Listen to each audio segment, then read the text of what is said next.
नमस्कार दोस्तों, बाबा विश्वनाथ की नगरी काशी बनारस वाराणसी से आप सभी दोस्तों का हार्दिक स्वागत। दोस्तों देखिए, इस वीडियो में हम आपको बताएंगे कि यूरिया और डीएपी से पावरफुल खाद घर पे कैसे बनाएं। High power plus organic high power. दोस्तों, इस खाद को बनाने में देखिए कम से कम 15 दिन का समय लगता है और इस खाद को बनाने में हम किन किन चीज़ों का इस्तेमाल करते हैं आपको पूरी जानकारी मिलेगी। दोस्तों देखिए, ये खाद बनने का प्रोसेस चालू है। दोस्तों, यह खाद जो यूरिया और डीएपी से हाई पावर बनती है, ये हमारे फसलों में बहुत ज़्यादा फ़ायदेमंद है। पहले हम जानेंगे कि यह जो हाई पावर खाद बनती है, इसका हमारे फसलों के ऊपर क्या फ़ायदा होता है, इसको हम क्यों बनाते हैं। दोस्तों देखिए, बाज़ार से महंगे फर्टिलाइज़र आप ख़रीद के लाते हैं और अपनी फसलों में इस्तेमाल करते हैं।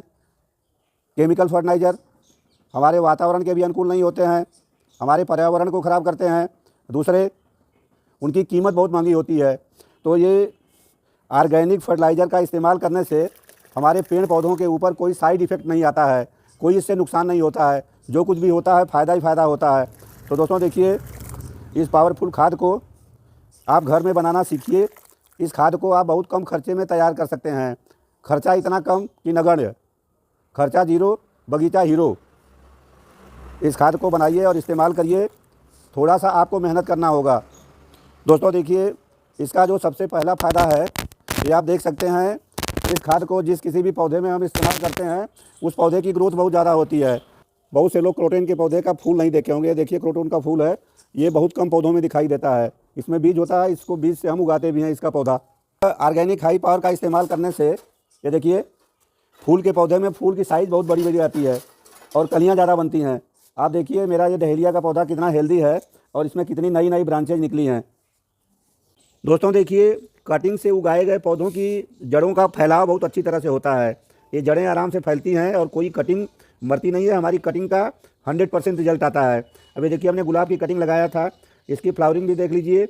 देखिए पौधे में कितनी हरियाली है, ये कली भी एक्स्ट्रा बनी हुई है। ये फूल के गुलाब का दूसरा पौधा है और यहाँ भी फ्लावरिंग आप देख सकते हैं।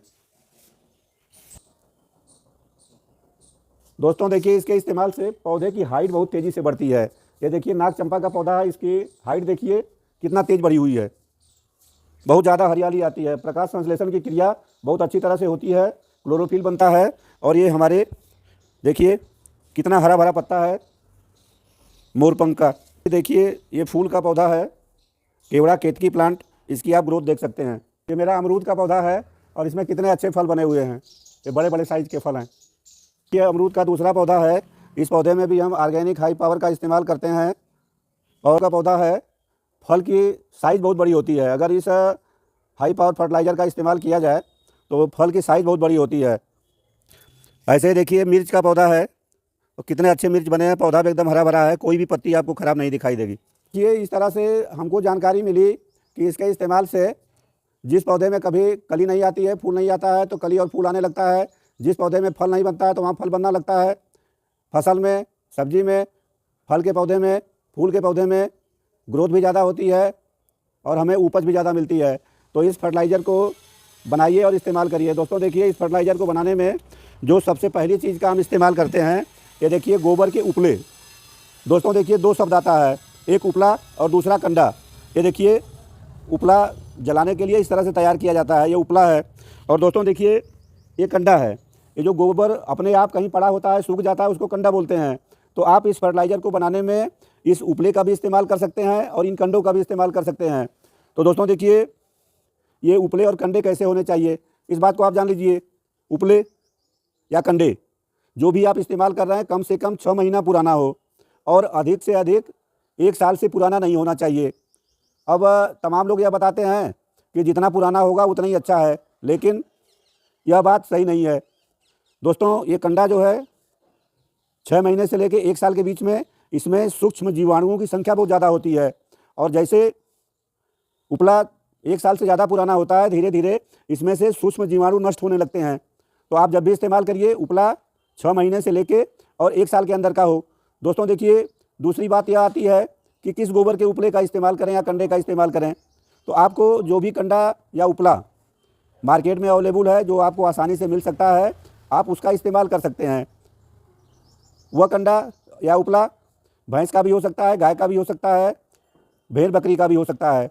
आपको जो उपलब्ध हो उसको इस्तेमाल करिए। लेकिन आपको एक चीज़ का ध्यान रखना है कि गाय का जो उपला होगा या गाय के गोबर का जो कंडा होगा वो सबसे अच्छा है। अब क्वेश्चन ये आता है कि गाय का सबसे अच्छा क्यों है?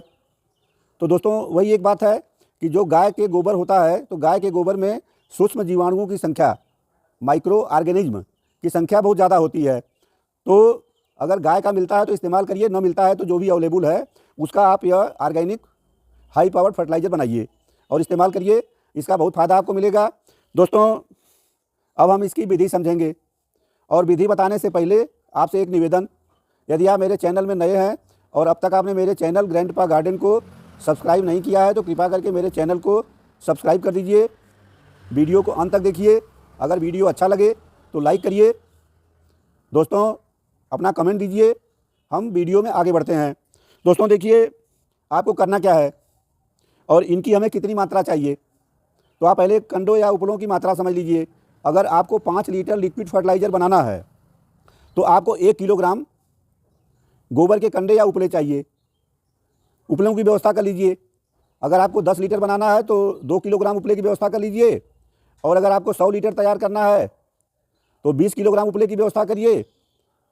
अब ऐसे ही अगर खेती के लिए बनाना होगा तो 1 एकड़ खेती में आपको लगेगा 200 लीटर की मात्रा स्प्रे करने में। तो उसके लिए आपको 200 लीटर के लिए 40 किलोग्राम उपलों की ज़रूरत होगी। दोस्तों देखिए हम जो उपले लिए हैं ये हम 20 किलोग्राम उपले और गोबर के कंडे का इस्तेमाल कर रहे हैं। ये हमारी जो फर्टिलाइज़र तैयार होगी 100 लीटर फर्टिलाइज़र तैयार होगी। अब ये देखिए मेरे उपले 20 किलोग्राम थे। सबसे पहला काम क्या करना है कि किसी बर्तन में, कोई कंडाल हो या बाल्टी हो बड़ी, अब ये देखिए मेरी बाल्टी है बड़े साइज़ की, इसमें हमने सारे उपलों को भर दिया था, लेकिन सारे उपले नहीं हटे। मेरे पास 20 किलोग्राम उपले थे। ये बाल्टी भी 20 लीटर की है। तो बाकी उपलों को देखिए हम ये दूसरी बाल्टी में रखे हुए हैं। तो दोस्तों इस तरह से आप पहले 5 दिन के लिए उपलों को पानी में डाल दीजिए।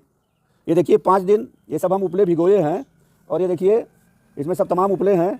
ये 5 दिन हो चुका है। तो ये 5 दिन में जो उपले के अंदर तत्व हैं ये सब हमारे लिक्विड में पानी में चले जाते हैं। अब आपको क्या करना है, इस फर्टिलाइज़र को इस्तेमाल करने से पहले इन उपलों को हमको बाहर निकालना है। इस तरह से दोस्तों देखिए ये उपलों को इस पानी से हम बाहर निकाल लेते हैं। ये देखिए सारे उपलों को हमने इस बाल्टी से छान के बाहर निकाल लिया। ये देखिए आपके सामने है 20 किलोग्राम से ज़्यादा उपले हैं, कम नहीं है। इतने उपलों से, इतने कंडों से हमारी 100 लीटर फर्टिलाइज़र तैयार होगी। लिक्विड बचा हुआ है, देखिए लिक्विड, ये उपलों का लिक्विड बचा हुआ है। इस लिक्विड को ये देखिए एक दूसरी बाल्टी में, हम बाल्टी लिए हैं, साफ़ सुथरी बाल्टी लेंगे क्योंकि स्प्रे भी करना होता है। ये देखिए छन्नी लिए हैं छानने के लिए। इस छन्नी से ये देखिए इस तरह से इस लिक्विड को हम छानेंगे। तो छानने से इसमें टुकड़े निकले हैं, वापस इसी बाल्टी में डाल देते हैं। और ये देखिए अब इसका काम हो गया ख़त्म। आगे हमको क्या करना है, ये जो लिक्विड फर्टिलाइज़र बची है ये 5 दिन का रिजल्ट है। 5 दिन के बाद हमने इसे छान लिया, 5वें दिन छान लेंगे। छानने के बाद इसमें हमको 2-3 सामान और मिलाना है। दोस्तों देखिए जो पहला चीज़ हम मिलाते हैं, ये देखिए इस डिब्बे में एक कर्ड है, दही, इसमें आपको दही मिलाना होगा। और देखिए ये जो 100 लीटर फर्टिलाइज़र तैयार होनी है, इसमें आपको अगर दही मिलाना है तो आधा किलोग्राम दही इसके लिए पर्याप्त है। ये दही को हम डाल करके बस, ये हमने 1 किलोग्राम की मात्रा डाल दिया इसमें, एक कर्ड का, और इसे छान भी लिए। दोस्तों देखिए जो हम दूसरा सामान मिलाएंगे, कर्ड हो गई। कर्ड के बाद हम डालते हैं इसमें, ये देखिए चने का बेसन। दही में लैक्टो एसिड पाया जाता है जो कि एंटी फंगल होता है। ये हमारा जो घोल तैयार होगा ये कीटाणुनाशक भी होगा, ये कीटाणु और फंगस को भी दूर करेगा। इस 100 लीटर फर्टिलाइज़र के लिए आपको डालना होगा 50 ग्राम। ये देखिए 50 ग्राम चने के बेसन की मात्रा, ये इस तरह से हम इसमें ये डाल देते हैं। और दोस्तों बेसन डालने के बाद इसको हम इस तरह से हाथ से कर देंगे, ये इस तरह से घोल देते हैं। हो गया बेसन। बेसन घोलने के बाद इसमें एक सामान और डालना होता है। बेसन क्यों मिलाते हैं, बेसन में माइक्रो ऑर्गेनिज्म होते हैं, गोबर के कंडे में भी माइक्रो ऑर्गेनिज्म होते हैं, दही में भी सूक्ष्म जीवाणु होते हैं। ये सब इस फर्टिलाइज़र को बनाने में बनाने में मदद करते हैं। इसका फर्मेंटेशन होता है, फर्मेंटेशन की क्रिया बहुत तेज़ होती है और फर्मेंटेशन के कारण इसमें सूक्ष्म जीवाणु असंख्य संख्या में बढ़ जाते हैं। तो दोस्तों देखिए, इसमें एक चीज़ और मिलाना है, वो भी डीकम्पोजर का काम करता है। जो दूसरा चीज़ मिलाएंगे, ये देखिए, आप देख सकते हैं, ये गुड़ है, ये लिक्विड गुड़ है। गुड़ जितना ख़राब होगा, जितना पुराना होगा, उतनी ही आपकी फर्टिलाइज़र अच्छी बनेगी। तो दोस्तों देखिए, इतनी फर्टिलाइज़र में गुड़ का भी हमको 50 ग्राम की मात्रा को मिलाना है। दोस्तों देखिए, इस तरह से, ये देखिए, गुड़ को यहाँ से निकालेंगे और ये देखिए, ये गुड़ इस तरह से हम इसमें ये डाल देते हैं। दोस्तों देखिए, ये गुड़ हमने डाल दिया। इस तरह से ये इसका प्रिपरेशन हो गया। इसको हम रखेंगे 10 दिन और 5 दिन के बाद कंडे को निकाल के छान लिए, इसमें मिलाए, कर्ड मिलाए, गुड़ मिलाए, चने का बेसन मिलाए। अब यह प्रक्रिया करने के बाद आपको इसे 10 दिन के लिए रख देना है। कुल मिला के इस फर्टिलाइज़र को तैयार होने में 15 दिन का समय लगता है। आप 15 दिन के बाद इस फर्टिलाइज़र का फर्मेंटेशन हो जाता है। 15 दिन के बाद आप इस्तेमाल कर सकते हैं और किसी भी पौधे में कर सकते हैं। फल के, फूल के, सब्जी के, मिर्च के, टमाटर के, बैगन के, आप जिस किसी भी पौधे में इस्तेमाल करेंगे वह बहुत ही अच्छा काम करता है।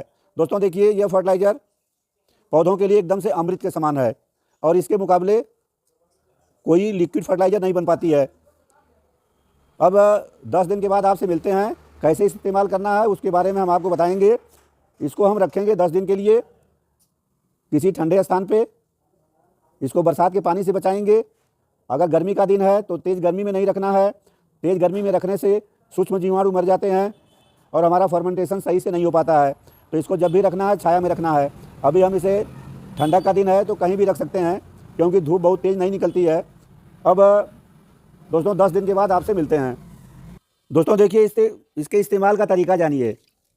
ये देखिए, 200 हमने लिया है, 200 ml ये फर्टिलाइज़र ले लिया। आज 10 दिन का समय बीत चुका है, फर्मेंटेशन की क्रिया हो चुकी है, खाद बन के तैयार है। तो दोस्तों देखिए, ये 200 ml को 2 लीटर पानी में इस तरह से डाल देंगे, क्योंकि ये 10 लीटर फर्टिलाइज़र को 100 लीटर में कन्वर्ट करके हमें इस्तेमाल करना है। तो जब भी 1 गिलास पानी लेंगे तो उसमें 10 गिलास